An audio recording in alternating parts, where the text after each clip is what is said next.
All right, joining us now is Josh McClurg, the head coach of the Santa Ynez Pirates, 7th year. It's a new season. Every year at this time, of course, it's a new season. Everybody's 0-0, but there are big changes this year. You're going into the Channel League? Yep. The new Channel League is there. You as go. I like to call it. You know, it's not the old Channel League. That's a lot more teams that are now going to be in it. So it's basically, the way I look at it, is the Santa Ynez and Lompoc schools versus the 3 Santa Barbara public high schools. So I think it's going to be a super competitive league. You know, every year that Lompoc is going to reload, they're going to be ready to play. Especially they got that dream team coaching staff now, and you got Cabrillo. AJ's got those kids playing at a high level. You know they're going to be vastly improved, especially because they were so young last year.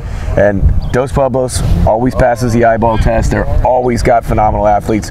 Santa Barbara is super fast. They're real athletic, and San Marcos has been improving every year. So I think it's going to be a super competitive league. Well, now, as is the case every year, you graduate a bunch of seniors, but so does everybody else. Yeah. So it's a little bit of a shakedown cruise right now with your conditioning, and now your first preseason practices where you can wear pads. Yeah.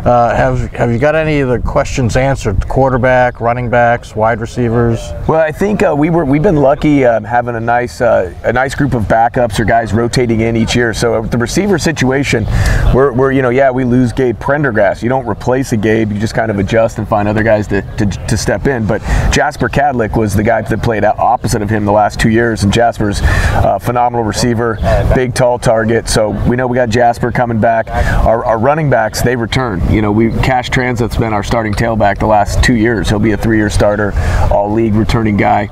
Yeah, we lose AJ Reynoso at the fullback and linebacker spot, but we've got guys that have stepped in.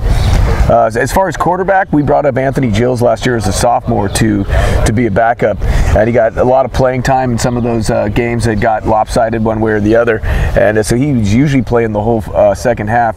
So Anthony's really stepped up this offseason, and I think he'll be our quarterback. You know, we return a couple offensive linemen. Marco Lazarit, he looks like he was a all-league guy last year. His brother's actually playing left tackle at Santa Barbara City. He graduated a couple years ago for us. So we got a lot of guys returning. I think the big thing that is defensively, we lost most of our defensive starters. So in replacing Travis Vreeland and AJ Reynoso in the middle has been the thing that we've really been focused on. And Tay Baca has stepped up and done a good job. He's been a backup for those guys the last 2 years. So we're looking forward to what he can do for us. So now, what are we looking for in the way of offense, defense? Do you adapt to the talent you have, or do you look at it as I like this system and I can teach the kids the system? How do you develop the offense and defensive philosophy every year? Well, I think defensively, you know, there's only so many things. You basically an even front, an odd front, and then you go from there. So I think defensively we'll still be in our odd front scheme. And we'll adjust it week to week like we do, and once we find out what we're good at and what we're not good at, that'll be something we adjust on the fly. Offensively, you know, we're a multiple formation offense, so we just kind of, you know, we vacillate in between 2 backs, single backs, a lot of different looks, and then we'll see how, you know, our personnel dictates what we're going to do, specifically our quarterback, you know, and that's a big thing, and I think we can run the ball this year with Cash returning and a couple of guys stepping up to jump in as his running back mates, so I think we'll be all right in that situation. So the new Channel League is a little bit bigger than your old league. Yeah. But now you still have preseason games. The new league, though, should give you a little bit better opportunity to make the playoffs, shouldn't it? Well, yeah, when you get the 6 teams, as soon as you're a 6-team league, you know, you get 3 automatic qualifiers. The thing that's hurt us in the past, you know, playing in the same league with Lompoc and St. Joe and PV and Cabrillo, it's a dogfight week in and week out, so you only get 2 guarantees. And, you know, that makes it tough. And, you know, quite possibly, I thought our league last year on the Central Coast was one of the tougher leagues. Sure, yeah, you could see that week in and week out. And speaking of tough, now you're going to open up the season against a non-league opponent, staying close to home.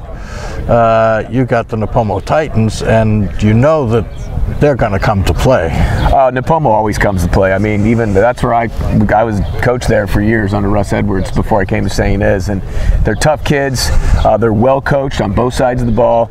They're always going to come out playing smash mouth football. They're a great team to play early on in the season because you know it's going to be a dogfight. And they're quite possibly they're going to be one of the better teams on the Central Coast, in my opinion, returning because they've returned so many guys, especially up front. Return the quarterback. They're just going to be a tough team to deal with, especially week 1, because you don't know what they're going to do offensively. You know that Tony's defensively going to have those guys flying around and hitting you and playing smash mouth football. So it should be a great test and a good first game. So it doesn't get any easier, but that's what you need to get your team ready for the league. Are you going to miss the Santa Maria and San Luis Obispo County teams, or are you looking forward to this new challenge? I mean, what are your emotions with this, with all of these teams from Santa Maria and San Luis Obispo County going east and joining the central section, and just leaving 3 of you to stay in the south? Well, I think it's one of those things that it's you know, you control what you can control. I can't control it, so what we'll do is deal like we always have. We take it week to week. We worry about who the opponent is, that next Saturday, and deal with it from then. So I think, yeah, it'll be a new look league, and I think it'll be exciting. Personally, I'm kind of nostalgic. I miss the old 7 and 8 team Los Padres leagues, from the late 2000s. I thought that was a lot of fun. You play all those guys, you got 7 teams. That was a lot of fun, in my opinion. It made league a big deal. So, hey, but we're just going to deal with what the hands we're dealt and control what we can control. All right, well, the season's coming up quickly, and we're all looking forward to it. I know you are too, so good luck, Coach. Thanks for taking the time to be with us. I appreciate it, Elliot. Good luck on the year. All right, thanks, sir.